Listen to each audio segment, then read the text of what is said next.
I didn't want this to happen. Who the hell wants this to happen? No shit. I'm talking to a pastor who can't tell me the truth. Meet the world's most vile pastor, Sayantan Ghosts. After 10 years of stalking his ex-wife and her family, Sai would try and kill them, only to realize one of them survived. Do you remember going back and pointing the gun right in her face? Because she sure does. You know she's not dead. Now, as he acts like a man-child, I'm a grown man, I thought I was gonna pee my pants. Sai is completely unaware that he has to pay for the crime of stealing an innocent child's parents. My mom's ex-husband, he literally stalks us and he's at our house right now. My dad, I'm sorry. I'm just really scared. We also have video from the house. So the video says it, the video shows it, and you did it.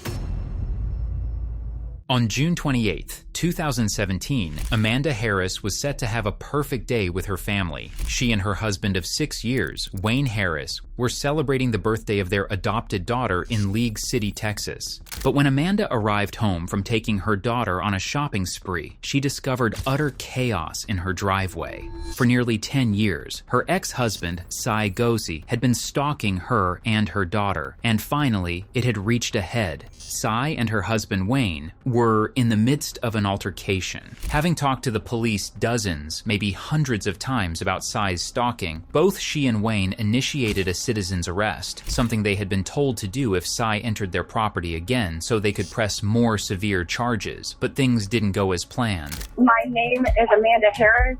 I've been down there many times to tell you guys what's going on. He's been told by the police to stay away many, hundreds of times. Do you have a weapon right now?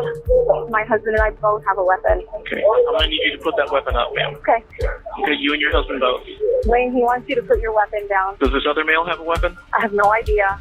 Sai did, in fact, have a weapon. Now, both Amanda and Wayne had every right to hold Sai at gunpoint due to Texas's castle laws, but instead of allowing them to hold down the fort, the 911 operator tried to de-escalate. Unfortunately, things only escalated. Send him over right now, please. What's going on? My mom's ex-husband, he literally stalks us and he's at our house right now. My parents are yelling at him right now. His son, I'm sorry. I'm just really scared. Homie, I'm getting help for you. Stand up.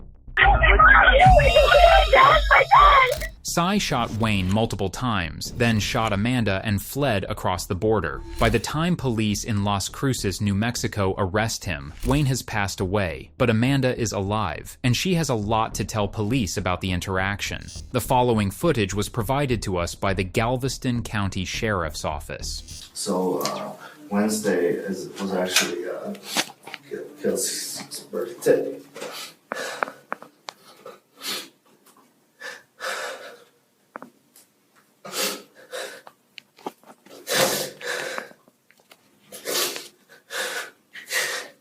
Kelsey's like my daughter. I know, my spiritual daughter. Okay, take a minute, Pastor. Take a minute. Take a second, okay? I understand this is very emotional. And you know what? I am happy and I am glad that I am seeing these emotions from you. Okay? Well, that makes one of us, because despite the ridiculous tears, I know that Sai has absolutely not learned a single lesson, and soon you'll see just how manipulative he really is. We got her when she was about 6 months old. Who was we? Amanda and I when we were married. Okay. And her mom is Amber, and she was and so we were in Iowa and we got her, and I still remember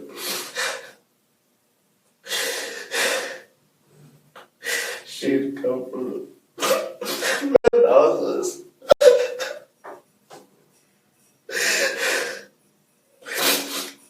Amber used to take her to men's houses in Michigan.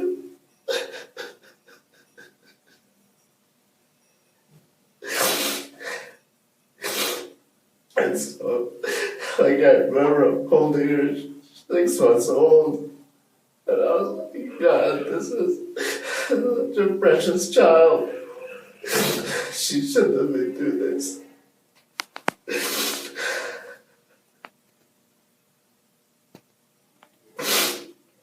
And we had her, and I feel like neither of us knew Christ back then very well. I mean, we watched Pastor Joel Osteen on TV quite a bit, and things were good. And then I had wanted to go to med school. I was doing podiatry school in Iowa, and that wasn't working out academically. And Amanda was frustrated. We had sold a house. She came down to Houston, and I still stayed up in Iowa because I wanted to switch to like the MBA program at Iowa State. And I felt like it would be good for her to do something similar as well, in undergrad business, fashion. And that way we'd have loan money and things like that to raise Kelsey. We were trying to find jobs, but it was not a good time in the economy. Let's break things down here for a second. Amanda and Cy fostered Amanda's niece, Kelsey, starting when she was just 6 months old, due to her birth mother's struggle with the Walter White kind of drugs. Amanda adored Kelsey from the moment she came into their lives. And though Cy is sobbing over Kelsey's alleged mistreatment from her birth mother, he ought to look in a mirror. Because despite what you're about to hear him say, Amanda didn't leave him over financial issues, a dog, or an argument. She left him because she caught him violently shaking Kelsey, who was less than a year old, for crying too loud. And so it was always like living in fear because we always were thinking like Kelsey's gonna get taken away. And then I started having like migraines and vomiting for 6 months straight after that. And I felt like Amanda was not not cooperating. Like she I told her before I came down from Iowa that we have to protect our student loans. Like this is the only way that we can protect Kelsey. When you say protect student loan, you mean pay them? No, What is protect? keep them and keep going to school because we were both enrolled in programs like U of H, Clear Lake. Okay. And then I saw she wasn't I guess she was just shutting down from stress because my dad had died, and then this Kelsey thing happened, and her grandma died, and her mom got divorced, and a third time, and it was massive pressure. And one day there was just a blow up where, she just it was a stupid reason, but it was I had found a dog, and I wanted us to have that dog, because my other dog got along really nicely with that dog, and it was real cute. It's the only dog I see would actually pick up Kelsey's bip, Passy, and run around the house with that dog. And one day Amanda and her mom just decided to give the dog away without asking me, and so I blew a gasket, and it was stress and. So let's fast forward a little bit. Okay. Let's fast forward. Yeah. I know this is very important to you. It's Yeah, very important to yeah. me. Y'all ended up getting full-time custody of her, correct? She Yeah. was awarded to, Kelsey was Yeah. awarded to y'all, correct? Yes. Okay. Both of And y'all? so Or do initially to me, initially both, it was a temporary custody, and then after that blow up, we separated, and I was had to clear my head, and then on Mother's Day 2008, I was I think it was 2000 and it was either Mother's Day 2007 or 8. I was at my mom's. I was back at my mom's. I was trying to salvage what had happened, and my friend Dr. Miller had called from Iowa, and he was like, "Look, you need to sit down for what I'm about to tell you." So he sat me down and he said that Amanda had reached out to him romantically, and I prayed and vomited all day Mother's Day, and I was I didn't want to divorce her, but I was that is that is a biblical grounds for divorce, to go after somebody else. Sure. And so I went off to Iowa. I was brokenhearted. I still didn't want to divorce her. I still didn't want to leave Kelsey. I left them with thousands of dollars, and then about 30 days later, I was in Iowa. And I was look, if you just, leave the friends, leave these kind of friends that are encouraging you to do these things, with other guys or party and this and that, just come back to Iowa, we'll be good. But then, like, she had found, like, one of her friends had found another friend who was, like, super promiscuous, like, was doing, like, stuff named Stephanie.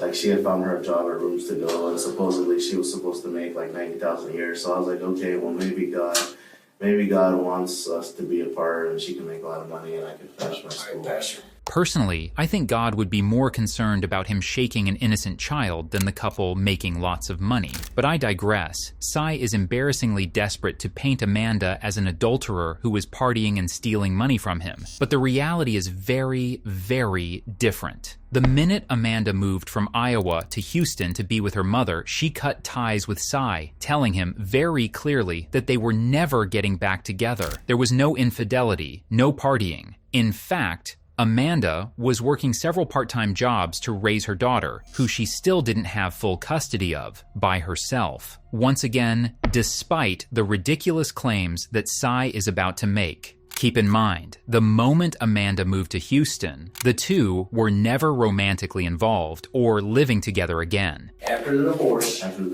2009 December, I finished my MBA program back in Iowa.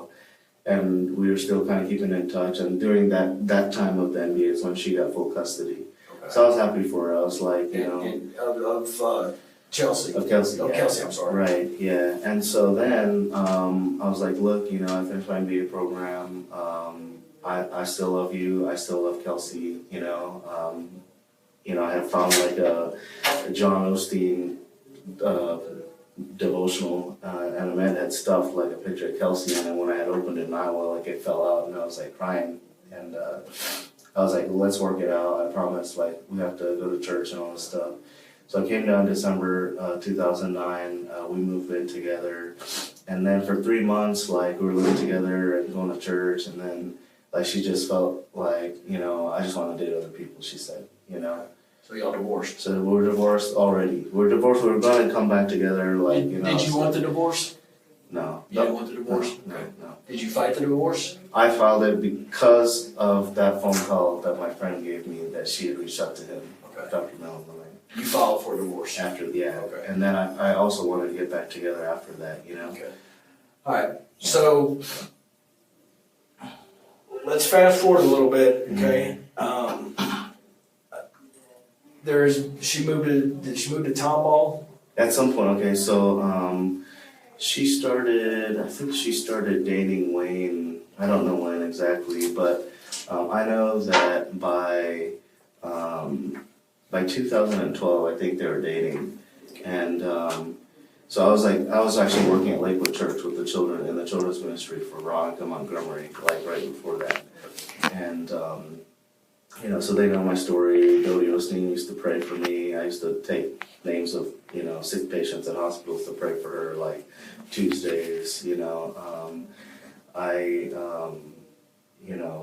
I had started to feel like, there's a scripture in the Bible about like Joel 2:28, how God will give you like visions and dreams, right?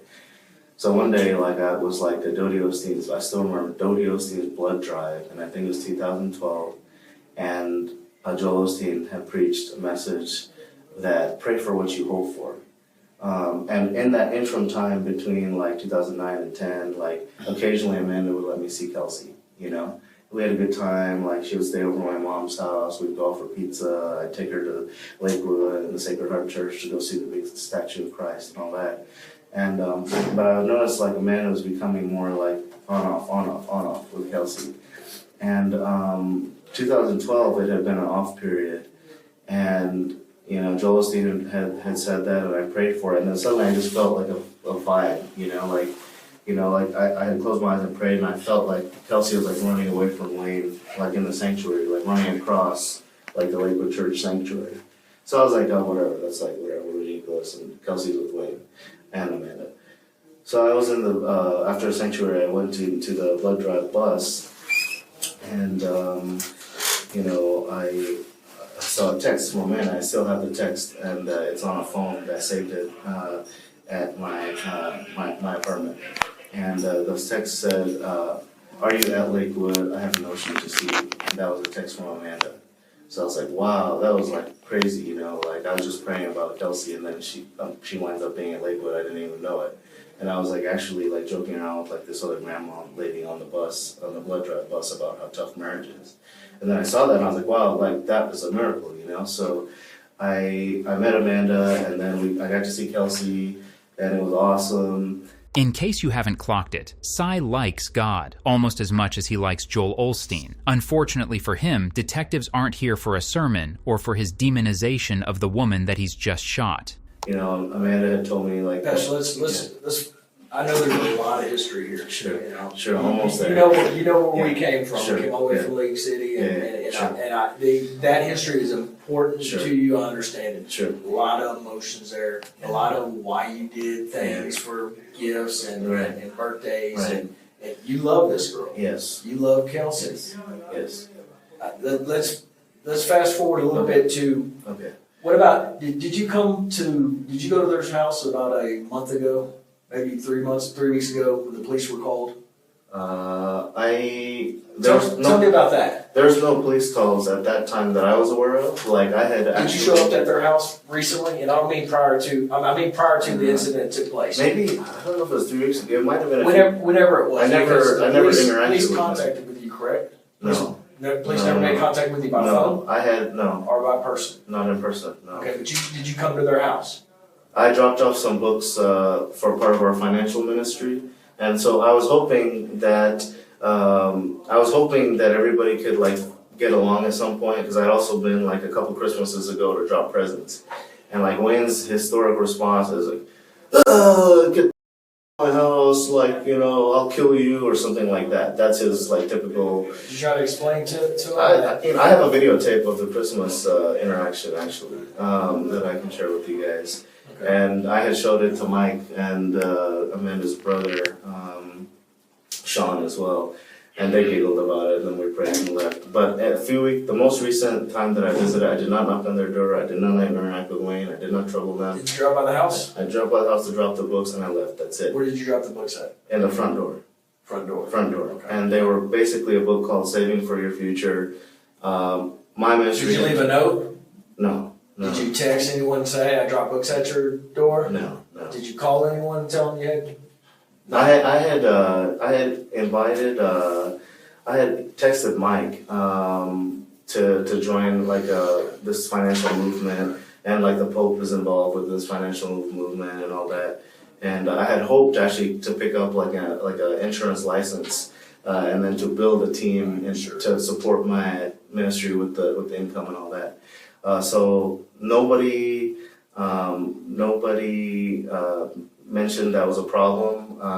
I didn't see it as a problem. I noticed that they had a for sale sign. If anything, I thought that would help them if they're struggling financially and they need to sell the home.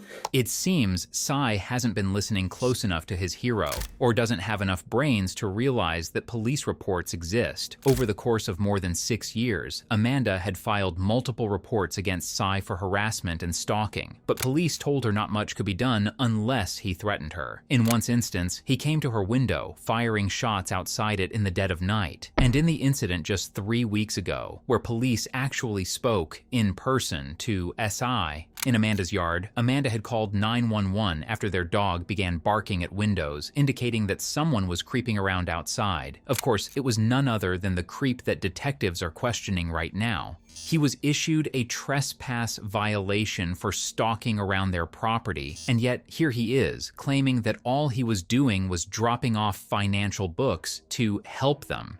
Let's fast forward to Wednesday morning, the day of the incident. Yes, sir. And I'm calling it the incident because I don't know what it is. Sure, yeah.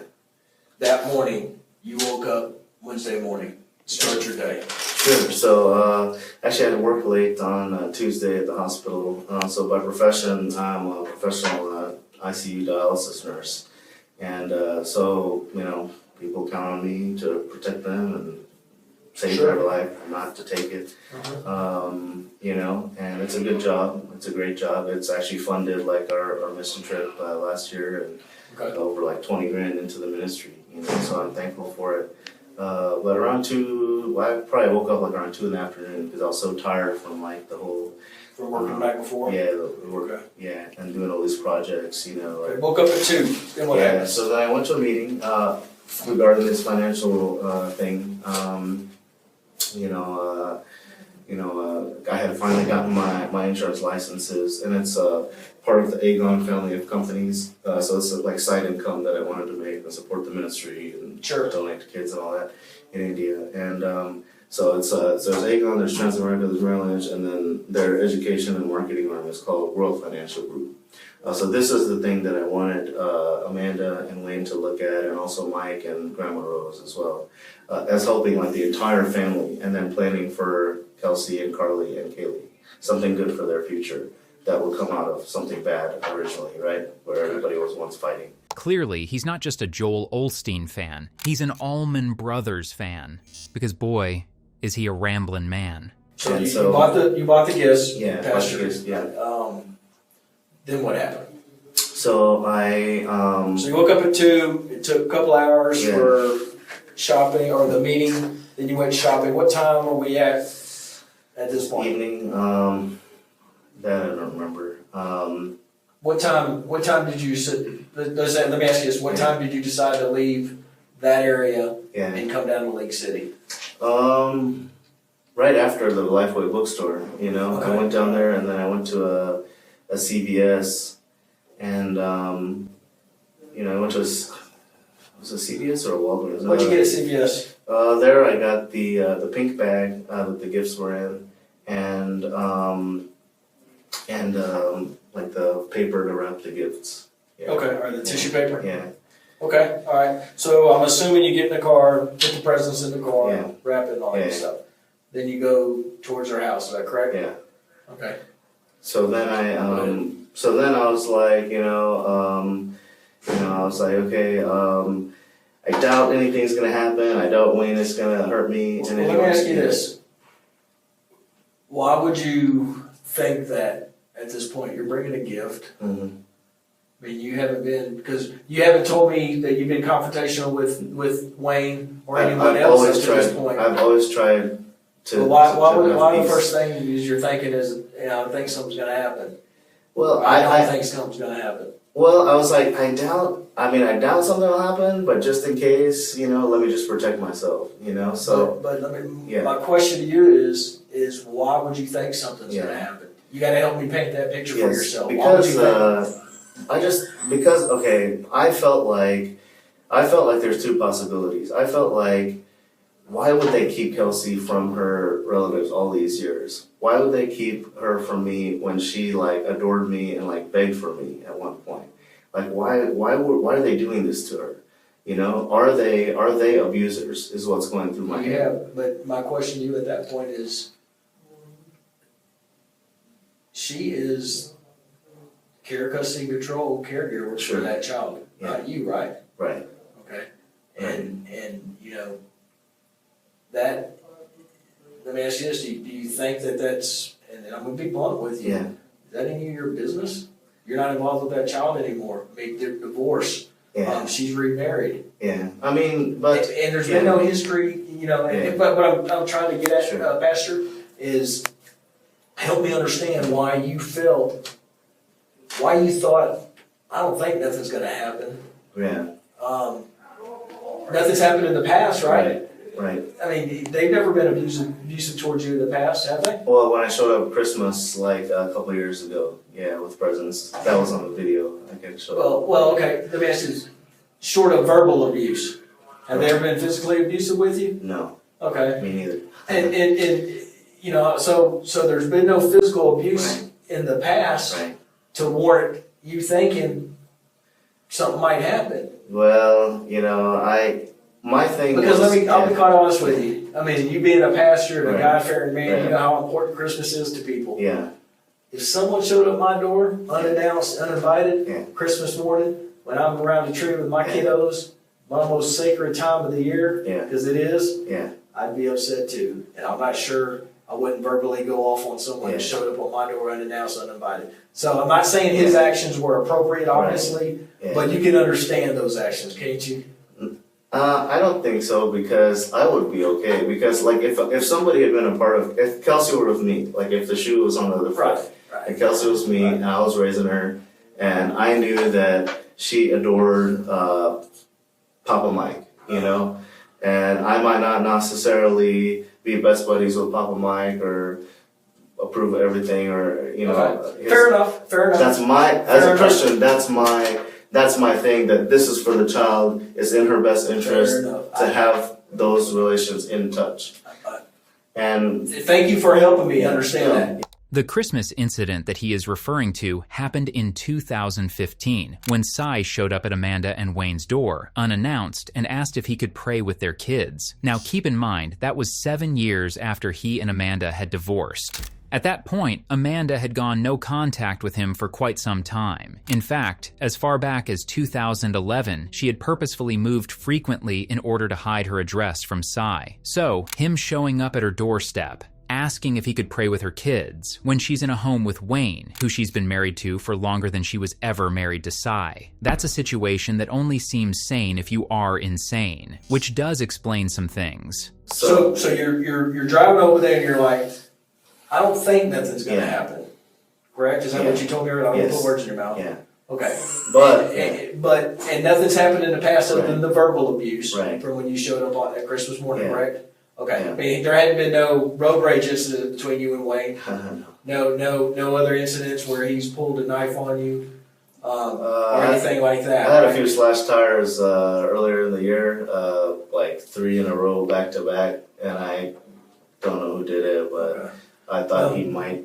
Maybe. We're about fairness, so we can't say he did it. He didn't do it. So, so you're heading over to the house, correct? Yeah. And what is your thinking? You already said that you don't think nothing's going to happen, but if you're about to say it, I cut you off. Yeah. Okay. And so part of what's been going through my head the last few months is that this sense, it's like that Lakewood church feeling that I had, like when I was seeing like Kelsey come across the sanctuary and then boom, I had her. Like I've had this sense that like there's some harm being done to her. It's like a strong feeling that somebody in Wayne's family is harming Kelsey. And I can't, aside from biblically, like I cannot justify it legally, I cannot justify it in any other way other than to say, I was constantly just, imploring Rose Gordon, her grandma, please, please check. Please check. This is important for me. Yeah. You said something earlier that might have went through my ear real quick. I didn't understand it. You said you sent something biblically. Yeah, like I felt like, again, according to Joel 2:28. Help me understand that. Yeah, so Joel 2:28. Let me tell you where I'm at with my faith. Yeah. I'm trying real hard. Yeah. I question it at times, and I'm trying real hard. So when you use those words like biblical, and I'm trying to register what it means to me and what it means to you. Right. You understand? I want to make sure I understand you. Right. Because sometimes my sense of what biblical means is not the same as the Bishop Thomas or Pastor Size. Right. So when you mean by biblical, tell me what that means to you. So I feel like I call it the Holy Spirit intuition, like knowing when something's wrong. Like one time I had gone over to check on them because I felt like this strong compulsion, something was wrong. And this was back when they lived in Tomo? No, this was Deer? I don't know if it was Deer Park? It was near the Deer Park area, but I don't think it was somewhere Texas City maybe, or something like that, somewhere over there by San Jack. And I went to go check, and Amanda wasn't home, but Mike was home. And I was like, man, I just been having this feeling like something's wrong. Like, are you okay? And he was like, well, actually, I was in the hospital last night. I had, like a major thing happen with someone, with my stomach, And so, like, these are things like, it's more like what John Osteen, Dr. John Osteen, and then Dodie Osteen teach. It's kind of in line with Joel 2:28, where God will give you dreams and visions, but you'll also have like feelings, like Joel Osteen called it the spirit man, like something is telling you. Intuition is what a scientist would say. Gotcha. Okay, I understand that. Something is not right here. When you said biblical, I wanted to make sure God wasn't talking to you, telling you this. No, I don't hear voices. I don't hear none of that. Nothing like that. It's just a gut feeling, like something's not right about intuition, like you said, is a great word for it. I intuition, understand. Now, I'm gonna ask you to expound upon that. Yeah. Because intuition gut feeling is important to people. Yeah. Did you have any physical evidence? Did you have any evidence whatsoever Just to prove your gut feeling? no, and there is some CPS history also. So that would be the background of physical evidence. Okay. Sure. Because Kelsey was she was struck, according to her words, by a fellow named Mark that Amanda used to date. And so when I found out about that, I told my school counselor, and she's a PhD in psychology, and she called CPS. We already have a CPS history. We're well aware of that. Okay. We're well aware of that. So, and I've actually forwarded that to probably 20 judges and 78 Michigan legislators because I worry about that. Cy is unable to come up with any evidence that Kelsey or any of Amanda's other children were being mistreated because that evidence doesn't exist. In fact, the only incident where CPS investigated Amanda occurred when Cy had CPS called on her after he made false claims to a mandated reporter. CPS investigated and very quickly determined that there were absolutely no concerns of mistreatment in Amanda and Wayne's home because, just as a reminder, Wayne and Amanda got married in 2012. At that point, they had been dating for several years, and Wayne was more of a father to Kelsey than Cy had ever been, considering the fact that Cy and Amanda separated when Kelsey was a year old. You know? So you're driving to her house Wednesday night. Do you remember exactly what time? I don't. It was getting kind of dark. I don't remember the exact time. Right, so you drive there, you go, just pick up in your words. Yeah, so then I was like, okay, let me see if,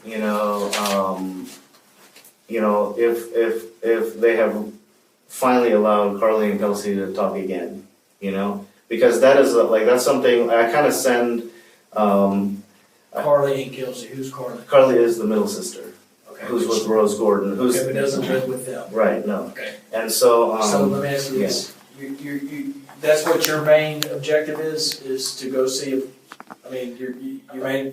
Yeah, my main objective is simply to go and drop the presents and leave. That's it. I think either the day of or the day before, I had texted Grandpa Mike and Grandma Rose, something like, what can be done on Kelsey's birthday to both protect her and give her dignity. And by that I mean restore fractured relationships, make sure the kids are talking. I was a Port Point special advocate working with CPS kids before. Sibling rights is huge. I'm gonna redirect you. Sure. Because you tend to sway off of going to this house, I'm just giving you background. Yeah. Man, I told you when we first started, I feel like you're a good person. I feel like you're a good person. Okay.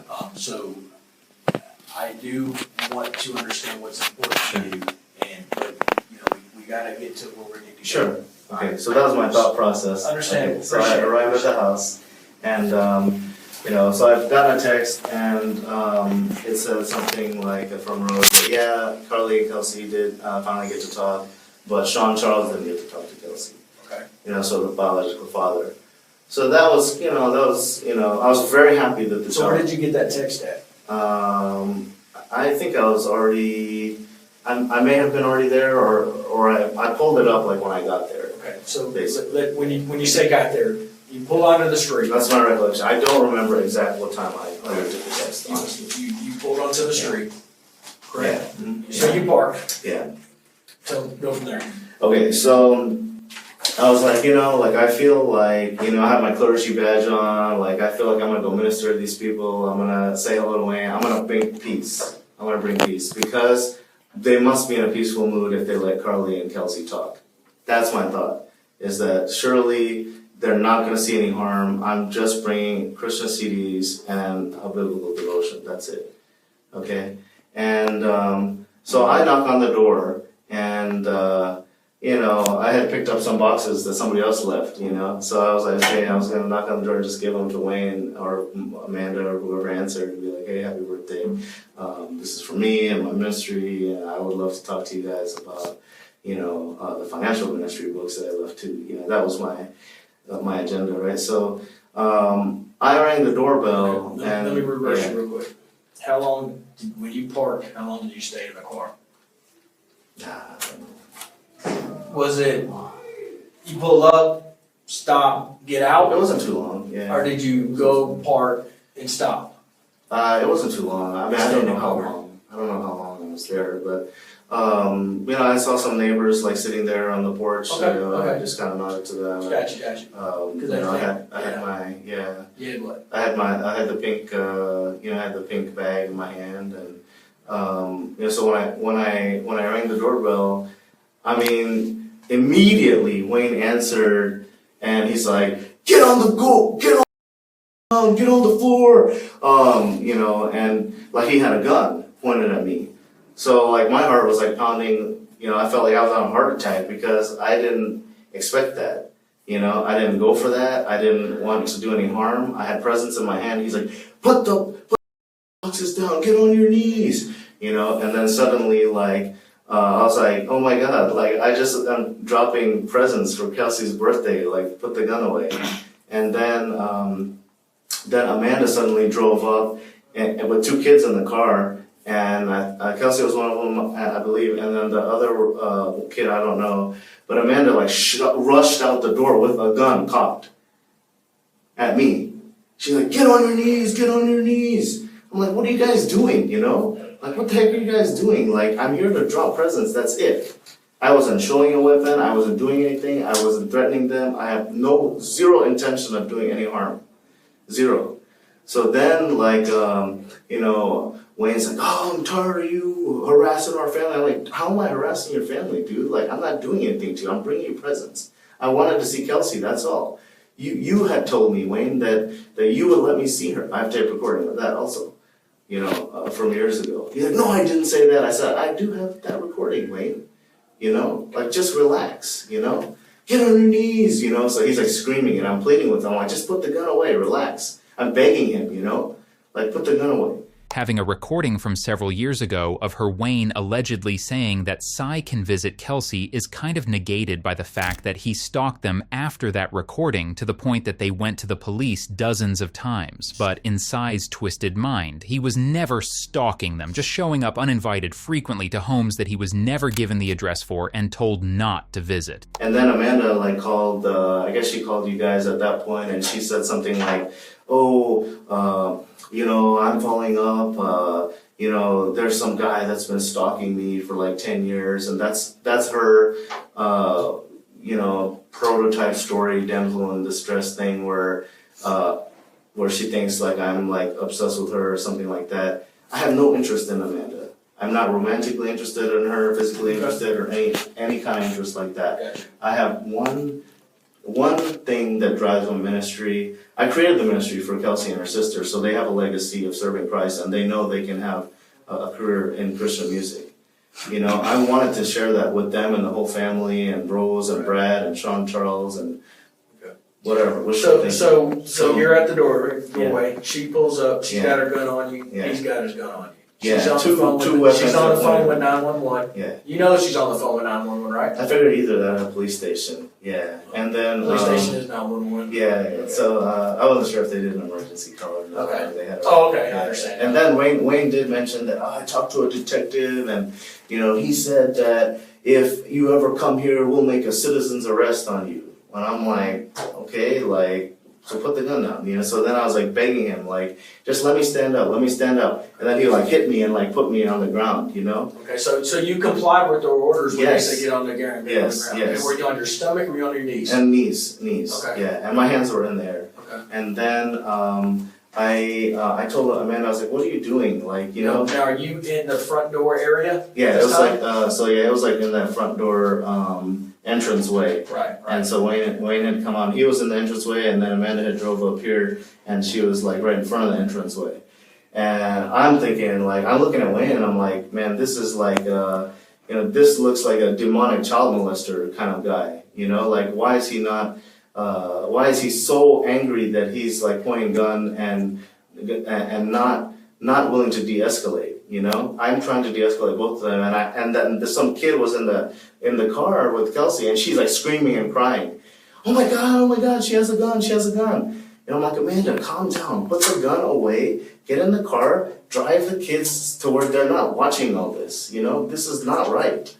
So I was begging them, and then I got really scared because neither of them were putting the gun down. So I literally started weeping. because I was like, just don't hurt me, don't hurt me, please, please.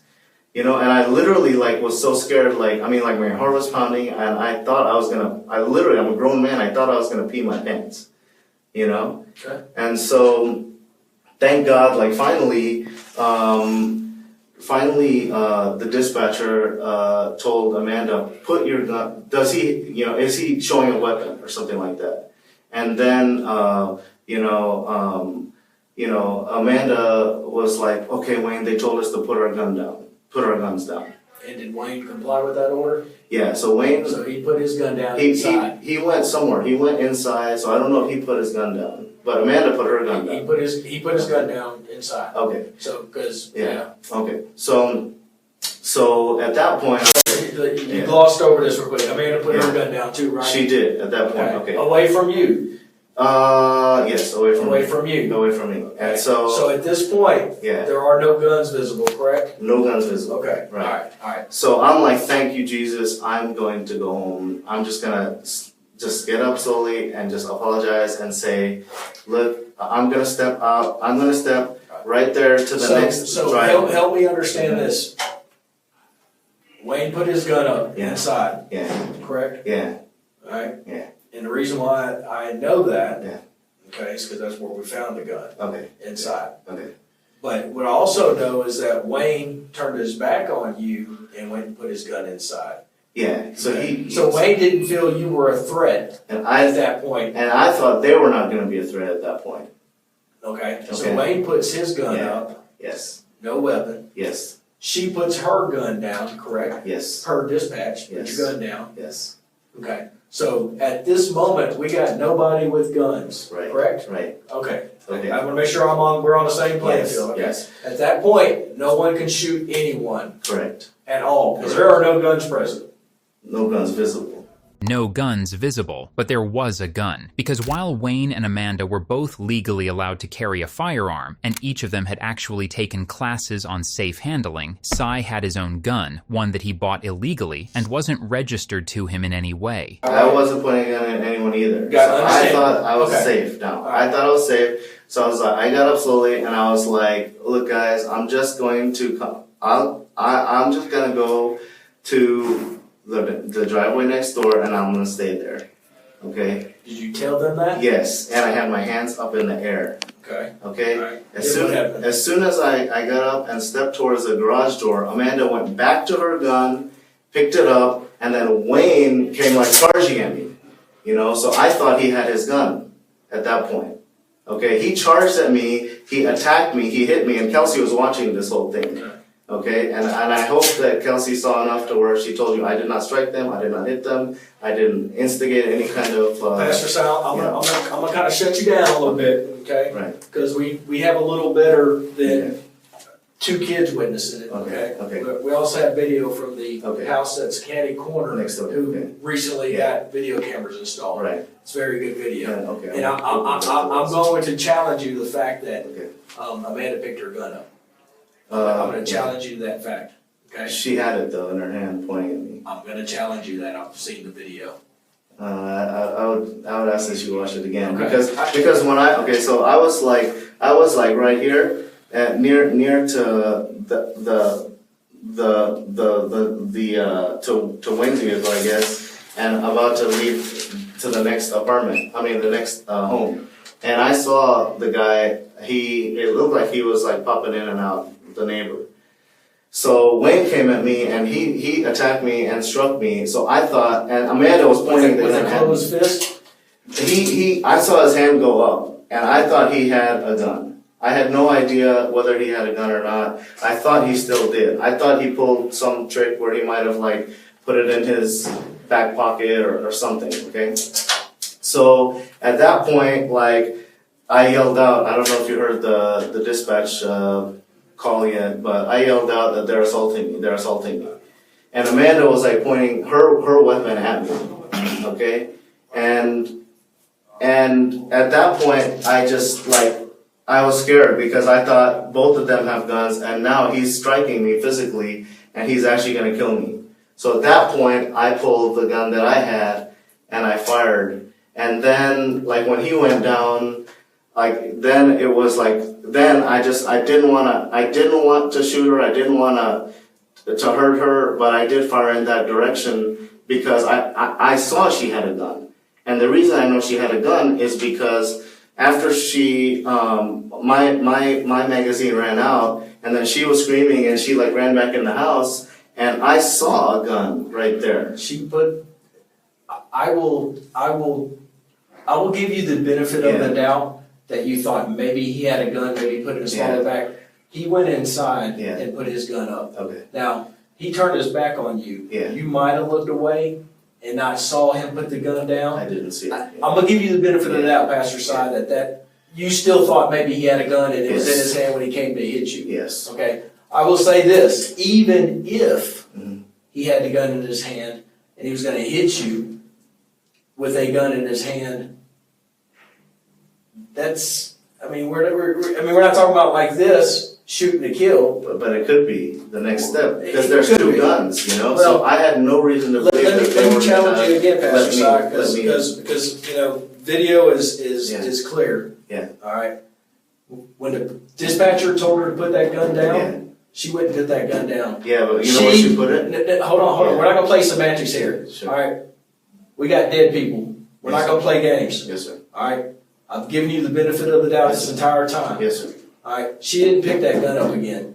I've watched the video, and about 12 other detectives have watched that video. I was watching it. She had to, because she put the gun down near the front door, and then she picked it back up when I got up to get over, and then she was pointing at me when Wayne jumped on me.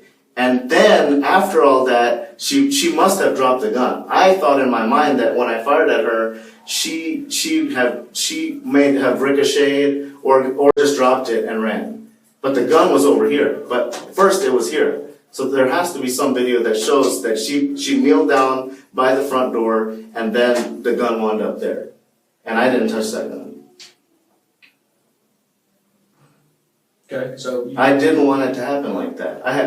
That's the last thing I wanted is for kids to see that, for someone to get shot, for my ministry and my job to be destroyed by this. Okay. Well, I can wholeheartedly understand that. So when you get up, you use the term attacked you, okay? And if you felt that way, that's the term you should have used. Yeah. All right? He came like this, you said, to swing.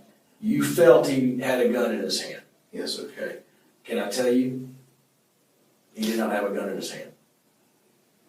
Okay? Okay. The gun that he originally had was placed inside where we found it, right inside the doorway. Okay. He did not have a gun in his hand. All right. So you shot him. How many times? I don't know. I just pressed the trigger, and then it was just like, it was panic mode. Okay. You know. So you shot him. Then Amanda did what? I saw her with the gun in her hand, you know, and so I fired in that direction, and then she was like screaming, and then I was like, oh my God, like my heart was pounding, and then all I remember was seeing her run in the house, and then I was like, oh my God, you know, like everything in my heart wanted to like just tell the kids, hey, I'm so sorry you saw this. It's okay now. It's done. Just a reminder, Sy had every opportunity to not make the children, including the child he claimed to care so much about, go through this, because though he claims all he wanted to do was make it better for them and apologize, what the camera caught him doing next proves that his actions weren't done out of self-defense. They were done out of a need for control and his own hatred for the woman who, rightfully, got away from him. So I saw that, and then I was like, okay, there's no reason to shoot anymore. Let me leave, you know, because I wanted to stay. That was what my heart was telling me to do. Just stay, talk to cops, talk to everybody. But the way that things went down, where she was constantly telling on the phone, this guy's stalking me, this guy's stalking me. And then I'm thinking like all the news, you know, I'm a colored man and nothing against you guys. But I mean, this looks a bad situation. They're already built up. They think a stalker's at the door. They hear gunshots. They hear her screaming. And I'm a colored guy, and I can have my hands up, and I'm still afraid I'm gonna get shot. So what I did was I didn't even get to say bye to Kelsey. I just drove, and then my mind was like racing just a million miles an hour. Hold on a second. Yeah. We got a lot to reverse in. Okay. When you left after the shooting, Yeah. you were leaving out a lot of stuff. Leaving out a lot of stuff. And what you're leaving out is you left, stopped, turned back around, and went back. What did you do when you went back? I don't remember. Would you like me to tell you? Yes. No, I want you to remember. I don't remember what's happening. I want you to remember. You've been pretty specific about the stuff that benefited you. You've been pretty clear on everything that benefits Pastor Si. Give me something that you did that you know damn well you shouldn't have done after he was shot, laying on that ground. What'd you do when you went back?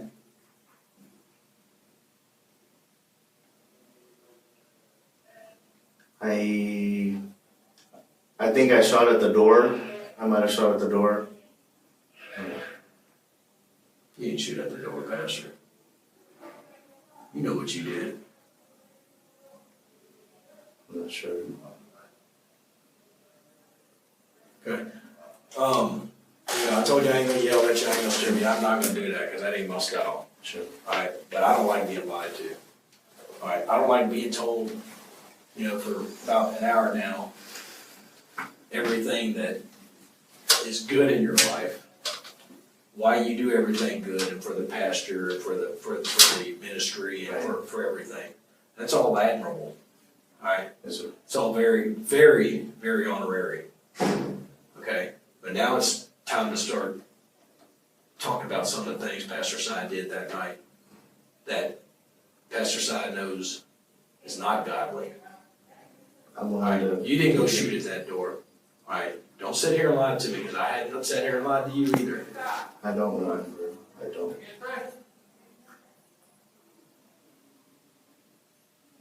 Okay? You do know autopsies take place. You know how those work, right? Yes, sir. Okay. You know what the autopsy says? What's that? You went right back to him, which is on video. Mm. Again. Not gonna lie to you. You're gonna see the video. Okay. You're gonna see the video. You know you're charged with murder, right? You know that. Yes, sir. Alright, there's a reason why you're charged with murder. There's a reason why you're not charged or we just would have said, hey, come talk to us, we want to investigate you for this. There's a reason why we didn't give you the benefit of the doubt thinking it was self-defense. Alright. Once you're a smart guy, you got a master's degree, right? Yes, sir. Pretty smart dude.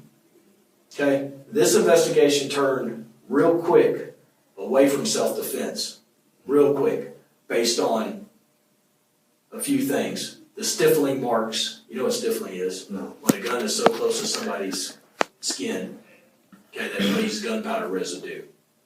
Alright? You went over to that man and put 2 bullets in the side of his head after you originally shot him. Yes, you did. Those, Pastor Si? It wasn't at the same time? Pastor Si? I let you sit here and rumble Sure. for a long time. Okay, there's 2 gunshot wounds. The gun was close to his head, Mm. actually his right forehead. Mm. There's 2 gunshot wounds with stiflings to it. The only way it's scientifically possible to get stifling marks on a person's skin is if the gun is against the skin or within a couple of inches in perimeter. Alright? That's why you're not sitting here giving the benefit of the doubt that this is self-defense. Okay. Alright? Because self-defense, bam, bam, oh shit, I'm out of here, I'm taking off running. Okay. Calling the police, calling 911. Hey, they pulled guns on me. I had to shoot to get away. That's self-defense. Run into a neighbor's banging on the door, call the police. That's self-defense. You know what self-defense isn't? you going and standing over Amanda and acting like you're going to shoot her again or trying to shoot her again and the gun dry stunning. Do you remember that? No. You did that. Now, I don't know if it was anger, and I don't know what got into you at the time, but that ain't self-defense when you go back to Amanda and try to kill her and step over her like a piece of meat like you did that's on video and do this, and your gun is out of bullets. You know why your gun's out of bullets? Because you shot 10 times at Wayne. That's why this ain't self-defense. The footage at the scene of the crime actually showed Cy initially run away after shooting Amanda twice, very intentionally, once in the arm and once in the leg. He reached the end of the driveway before he stopped, turned around, and sprinted back to Amanda, who was curled up on the pavement, bleeding profusely. He pointed his weapon directly at her face and pulled the trigger, but with no bullets left, the gun just clicked. That is the only reason why Amanda lived to tell police exactly what happened, and to continue raising her beautiful children with Wayne.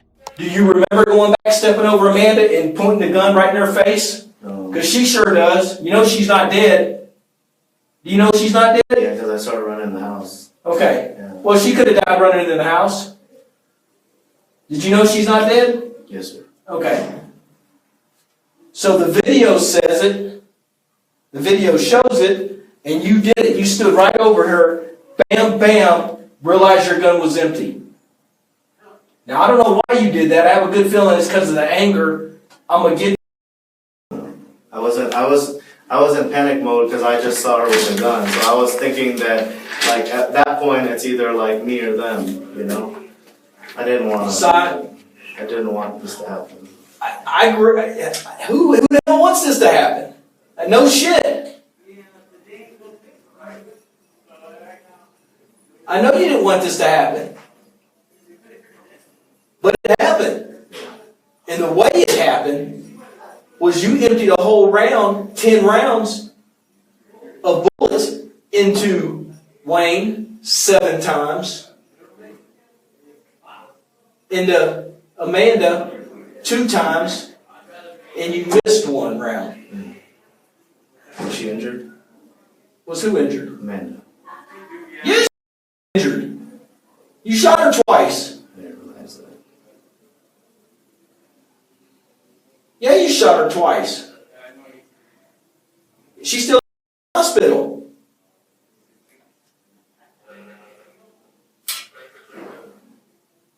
So I can sit here and buy that you didn't want this to happen. Yes, sir. I get that. But I can also think Pastor Side knew this shit was going to happen. Because Pastor Side loaded himself up with his gun and went to the front door with a gun, anticipating this to happen. Because you know what? Regardless if they had guns at you, regardless if they were pointing guns at you, if you didn't have a gun, none of this shit would have happened.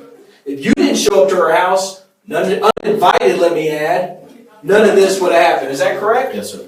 All right. You know, in the state of Texas, people can, on private property, point guns at others. It's called the Castle Act. Yes, sir. And have every right in the world to. It's called the Castle Doctrine. That gives you the authority on your own property to point guns at people and protect your property. It even enhances it at nighttime. Okay? Alright, so I get you didn't want this to happen. I understand that. I wholeheartedly believe you didn't want this to happen. Where did your rosary get broken in? When he pulled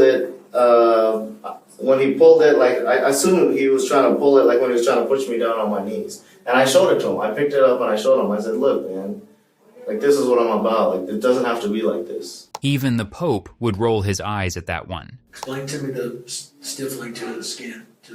Explain to me the 2 point blank close to the head wounds that do not indicate self-defense to me. Explain that to me.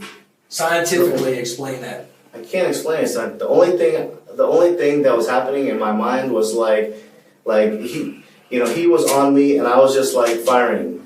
You know, I had no idea after that, like, I just remember, like, falling backward and, like, pointing toward Amanda, and then I don't know, like, when things finally slowed down in my mind was when she was, like, at the door.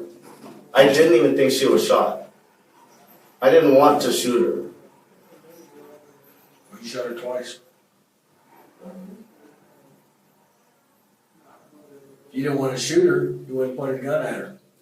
All I can say, I was in fight or flight mode, you know. I think just having two guns at me for that long and two people on two sides was too much. So where's the gun at right now? It's in the car. The gun's in the car, which we already knew. Yeah. We got search warrant in the car. Pants are in the car. Alright. It's pretty drenched with blood. Yeah. Whose blood is that? As soon as I was like shaking, like when I saw that in the gas station. Like, I knew it was Wayne's blood. It had to be Wayne's blood. Because he was the only one that was close to me, like when I was finding. I thought maybe Amanda had hit me, but I checked like my body. Amanda didn't shoot. That gun didn't shoot, brother. That gun didn't shoot. You know why I didn't shoot? Why? She didn't pick it back up. Watch it on the ground. It was there. It was in her hand. I remember her pointing at me. She had her phone in one hand and then she was like pointing at me. You know? Because that's what she was doing when Wayne was coming towards me. That's all I could see. Is that there's a gun there and then he has a gun and he's coming at me. He don't have a gun. I didn't know. He didn't have a gun. I didn't know. Why'd you show up in the first place? That's what I'm saying. Unannounced, uninvited. That's what You know, I'm saying. everybody, you're doing a good job of blaming everybody else, pointing the fingers here. Not blame, it's just a bad situation. It's a horrible situation. A man is dead. Yeah. A woman is shot. Your ex-wife is shot twice. I didn't realize. You flee. Not only do you flee back home, in fact, you didn't even go home. Yeah. You went and withdrew $300 out of the ATM, Yeah. northwest side of Houston, then went to San Antonio. I was trying to get to California. I thought that if I could somehow, like, my uncle is like sound-minded and he's a businessman, and I thought if I can get to California and explain to him, he can get me an attorney and we'll be okay. You know, we'll work it out. You know what side we'd have been okay if you just stuck around and Yeah, stayed. that's what my mom said. You're right. You'd have been okay. Yeah. Still have been charged. Yes. At least I would have been able to tell you and not look like a fugitive. That's what the Border Patrol guys said. And not look like you are a fugitive. Yes, sir. You fled the Yes. state of Texas after committing murder. And as I was driving, I was just praying. I was like, man, I hope they can save Wayne in the ICU. I hope they can save Wayne in the ICU. That's impossible, and you knew that was impossible. You know why you knew it was impossible? Because you shot Wayne twice in the head, point blank, to kill that man. At that particular time, all of the problems Wayne posed to you, you dealt with all those problems right then and there. You put the gun to that man's head and shot him directly to his head. We call that an anchor shot, where we're going to make sure we kill somebody, make sure they don't take another breath. And that's what you did to him. Now you tell me why you did that. I don't know. I don't remember shooting Amanda point blank either. I'm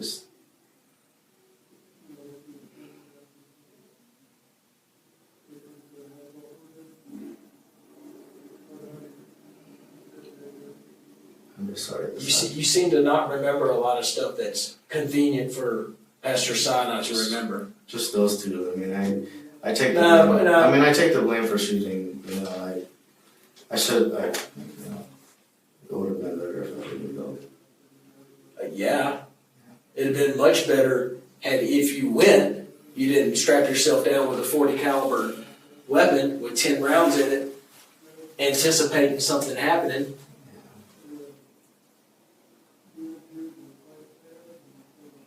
I mean, it's kind of hard to claim self-defense when you take a gun to someone's property. No, I just figured in Texas everybody carries. Cy was found 16 hours after the shooting at a checkpoint in Las Cruces, New Mexico. By then, Wayne had been deceased for nearly as long as he was dying. Tragically, but also mercifully, after Wayne was shot, he clung to life long enough to say goodbye to Amanda, who was holding his hand as he took his last breath in their driveway. So explain to me how you feel Detective Aldridge is supposed to believe that you shot this man 8 times and you felt that that was in self-defense. Let me ask you this, Pastor. You're a smart guy. You got your education's better than mine. Your education's better than his. Okay? You're a smart man, smart human being. You think 12 people on that jury's going to believe that? It's fight or flight. I mean, No, fight or flight is bam, bam, I'm here. That's fight or flight, Pastor Cy. Come on. that's if you have one person on you. When you have two, like something, I'm not a trained soldier or a police officer.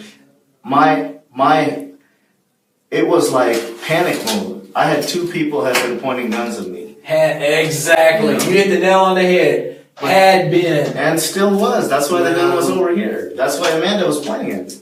Amanda was pointing at me again. That's why I felt my life was in danger, because she picked the gun back up. So I thought he picked the gun back up. So yes, I could have stayed here, but I didn't trust them. I didn't trust them. I didn't do anything when I came to their home to warrant them even having a gun. You brought a gun. But I didn't show it. Hold on. How am I supposed to argue for you when you bring a gun? I walk my dog with a gun at nighttime around the apartment complex. It's your apartment complex. It's in Richmond.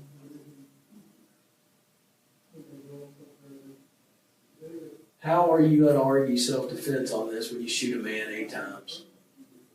I didn't count. And two of them point blank to the head. I didn't count them. You went and killed that guy on purpose. No, I didn't. I'm not saying that was your intent going over there. Right. I'm not saying that. No, I want you to understand that. Okay. I'm not saying that's your intent. Yeah. But what I'm saying, when the shit hit the fan, it was on. It was on, and Pastor Cy was going to get his revenge. No revenge. Yes, you were. No revenge. Yeah. No revenge. Help me understand. And they said they would pray for Kelsey and Wayne and Jim. Help me understand. If you love Kelsey so much, your self-defense stopped right then and there. It stopped. 0 when you stepped over her, did that, and it's on video. So help me believe that there's a God. Help my faith. There's a God. I don't know that there is. Doesn't mean that, I'm talking to a pastor who can't tell me the truth. I'm talking to a pastor who can't tell me the truth. If I see the video, I'll see the video. I can't remember. I cannot remember or even think that I would do that to her. I was laying in bed here just crying because I can't believe she pulled a gun on me, and I can't believe I shot at her. This was my ex-wife. This is someone I loved a long time, and someone I had 3 bands on my hand, engine radio bands from the Christian radio station. For years during nursing school, always God protect my ex-wife, always protect Kelsey, always protect me. I kept those on. Even after divorce, after divorce. And in about 10 minutes,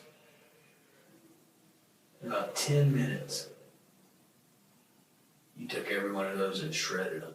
Because you didn't give a shit about Chelsea.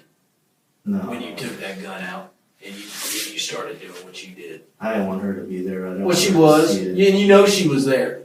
So if you cared that much about Chelsea, I care about my own life too. I knew that 2 people were pointing guns at me and that I was scared. And you know that dispatch told them to put him down, and they put him down. And they picked him back up.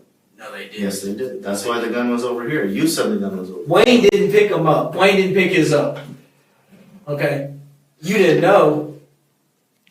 He came back out at me. That's how he got No, here. no. If he had stayed here and let me go away, then He went in there, put his gun down like he was told to by dispatch, and then came back out to make sure you weren't going to leave because he wanted you arrested for trespassing, which he has every right in the world. And I that you don't accepted seem that. to understand. Okay, I accept that. I didn't know that, but I accepted it even after they said the cops were coming. I told Amanda, I'm gonna step right over here. I didn't run, I didn't do nothing. I just walked this way, hands up, and said, look, let me just step over here away from you guys. That's a de-escalation. I didn't want to be around all those guns and all this rubbish. The only rubbish here is everything that's come out of Cy's mouth. Just a reminder, Amanda has raised Kelsey since she was 6 months old, and still, Cy makes a jab at her, calling her her aunt, when he has the gall to refer to himself as her spiritual father. That's in spite of the fact that he was kicked out because he shook her when she was just over a year old, 10 years ago. Finally, the detective has had enough of Cy's lies, especially when he makes one last attempt at manipulation. If you could please check if anyone in Wayne's family has done harm to Kelsey. That's all. The CPS issue. I just want to make sure that no one has harmed her, that no one's going to harm her wherever she winds up. No, I'm not going to do that for you. You can't even sit here and tell me about what happened. You're wanting me to go check on Chelsea for you. It's not for me, it's for her. No, I'm not going to do that for you, Si. I just want her to have a normal life I'm with not her gonna- sisters. I'm not going to do that for you, Si.